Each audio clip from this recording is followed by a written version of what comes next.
यरूशलेम यानी कि एक ऐसा शहर जिसके लिए जितना खून बहा शायद ही कभी किसी शहर के लिए इतना खून बहा हो।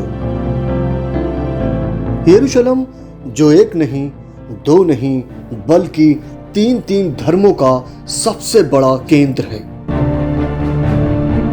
जिस पर कब्जे के लिए सदियों तक संघर्ष हुआ। फिर वो दिन भी आया जब शहर को इजराइल ने अपनी राजधानी घोषित कर दिया। हम जानेंगे आखिर क्या है यरूशलेम का इतिहास। ईसाई, यहूदी और मुस्लिम सभी शहर से प्यार करते हैं और अपने धर्म की अलग अलग कहानियों से जोड़ते हैं, जिसके इतिहास को लेकर विवाद है। हिब्रू में इसे यरूशलेम कहते हैं और अरबी में अल कुद्दूस। ये दुनिया के सबसे पुराने शहरों में से एक है। ये शहर अक्सर विभिन्न धर्मों के लोगों के बीच विभाजन और संघर्ष की कहानियों का केंद्र रहा है। ये पुराना शहर संकरी गलियों और ऐतिहासिक वास्तुकला का एक संगम है। ये 4 भागों में बटा हुआ है, जो कि ईसाई, मुस्लिम, यहूदी और आर्मीनियाई सभ्यता के अंश हैं। दुनिया के सबसे पवित्र स्थलों में से एक ये शहर किसी किले जैसी पत्थर की दीवार से घिरा हुआ है। इसका हर भाग अपनी आबादी को दर्शाता है। ईसाइयों के पास 2 भाग हैं, क्योंकि आर्मीनियाई भी ईसाई हैं। उनका हिस्सा जो कि चारों में सबसे छोटा है, आर्मीनियाई के सबसे पुराने सेंटर में से एक है, सेंट जेम्स चर्च और मोनेट्री, जो कि उनके सेक्शन का एक बड़ा हिस्सा है। वहां इस समुदाय ने अपनी सभ्यता और संस्कृति को बचा कर रखा है। यहाँ पर मुस्लिमों की मस्जिद अल हरम है, जिसे गोल्डन टेम्पल या डोम ऑफ द रॉक कहते हैं। यहीं पास में अल अक्सा मस्जिद है। इसी के पीछे है पश्चिमी दीवार, जो यहूदियों का सबसे पवित्र स्थल है। इसमें 1 किलोमीटर की दूरी पर है ईसाई धर्म का सबसे पवित्र चर्च। यहूदियों का यहाँ सबसे पवित्र मंदिर था, जिसे 72वीं सदी में रोमनों ने तोड़ दिया था। अब इस मंदिर की एक दीवार ही है। यरूशलेम का इतिहास अपने आप में बेहद दिलचस्प है। ये वही यरूशलेम है जिसका जिक्र कुरान की सूरह असरा में आयत नंबर 17 में किया गया है, जिसमें मस्जिद अल अक्सा का जिक्र किया गया है। यहीं से इस्लाम को मानने वाले मुसलमानों के नबी मेराज पर गए थे और कहा जाता है कि ये वही स्थान है जहां से हजरत इस्राइल क़यामत के दिन सूर फूकेंगे। दुनिया भर में जितने भी मुसलमान कब्र में हैं, वो इस दिन सूर फूकने की वजह से उठ खड़े होंगे। कहते हैं कि यरूशलेम का इतिहास भी रहस्यों से भरा हुआ है। इतिहासकारों के मुताबिक लोग बताते हैं कि यरूशलेम 2 बार पूरी तरह नेस्तनाबूद हो चुका था और इसको तकरीबन 23 बार फौजों द्वारा इसका घेराव किया गया था।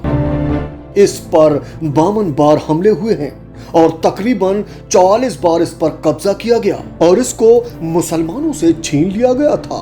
बताया जाता है कि उमर खलीफा के शासनकाल के दौरान 637 ईस्वी में इस पर मुसलमानों ने कब्जा कर लिया था और ये सब पैगंबर हजरत मोहम्मद सल्लल्लाहु अलैहि वसल्लम की वफात के 5 साल के अंदर ही हुआ था।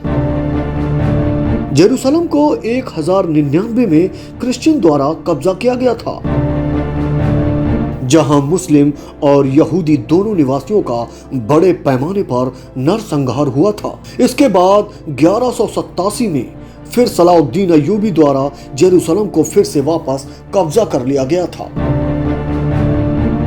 इस पर हुकूमत करने वाले कई लोग हैं जो अलग अलग वंशज से हैं। बताते हैं कि सलाउद्दीन अय्यूबी के वंशज हम यरूशलेम से 1247 में बाहर कर दिए गए थे और उसके बाद इन पर मामलुक्स का शासन था। ये लोग वही हैं जो पहले गुलाम हुआ करते थे और उन्हें मुस्लिम सैनिकों के रूप में वापस लाया गया था। फिर इस पर मंगोलों का इतिहास भी दिलचस्प रहा है। यहाँ लोगों को एक बात और जान लेनी चाहिए कि यरूशलेम में जो डोम ऑफ द रॉक, जिसको मुस्लिम लोग किब्तुल सखरा कहते हैं, वह मस्जिद अक्सा नहीं है। दरअसल इसके अंदर एक चट्टान है जिसको किब्तुल सखरा कहा जाता है और यहूदियों को इस तरह का इसमें विश्वास है कि यह जगह उनके पवित्र जीसस का स्थान है। वहीं उन मुसलमानों का मानना है कि 2000 साल पहले जिब्रील अलैहिस्सलाम ने इस जगह का दौरा किया था और जिस जगह से हजरत मोहम्मद सल्लल्लाहु अलैहि वसल्लम अल्लाह के दीदार के लिए मेराज गए थे उसे इंग्लिश में नाइट जर्नी भी कहा जाता है। बताया जाता है कि यहाँ पर ऐसे रोचक तथ्य और ऐतिहासिक कहानियां हैं जिनका अभी तक कोई खास नतीजे पर नहीं पहुंचा जा सकता। लेकिन एक बात तय है कि इस जगह का इतिहास अपने आप में एक रहस्यमय वातावरण पैदा करता है और किसी अलौकिक शक्ति का एहसास आपको इस जगह पर जरूर होता है। वही तस्वीरों में दिखाई गई कुछ ऐसी जगह और कलाकृतियां बनी हुई हैं जो अभी तक कहानियों के रूप में एक अनसुलझी पहेलियां ही हैं। इनसे जुड़ी हुई अलग अलग समुदाय के लोग अलग अलग कहानियां सुनाते हैं, लेकिन इसका वास्तविक सच क्या है उसके पुख्ता सबूत अभी तक एक रहस्य ही बने हुए हैं। फिलहाल यरूशलेम पर मुसलमानों की दावेदारी जबरदस्त तरीके से है।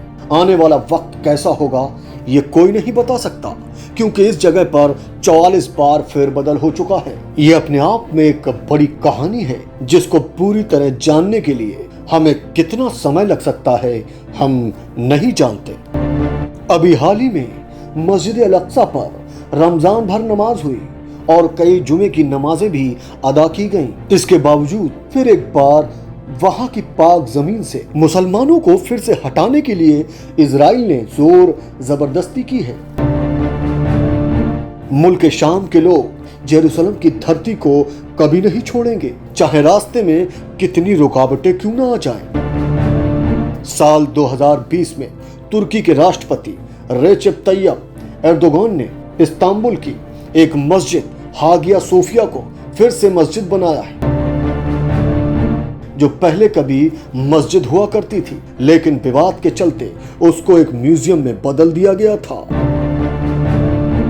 देश और दुनिया की ऐसे ही दिलचस्प जानकारी के लिए बने रहिए हमारे साथ और देखते रहिए माय भारत।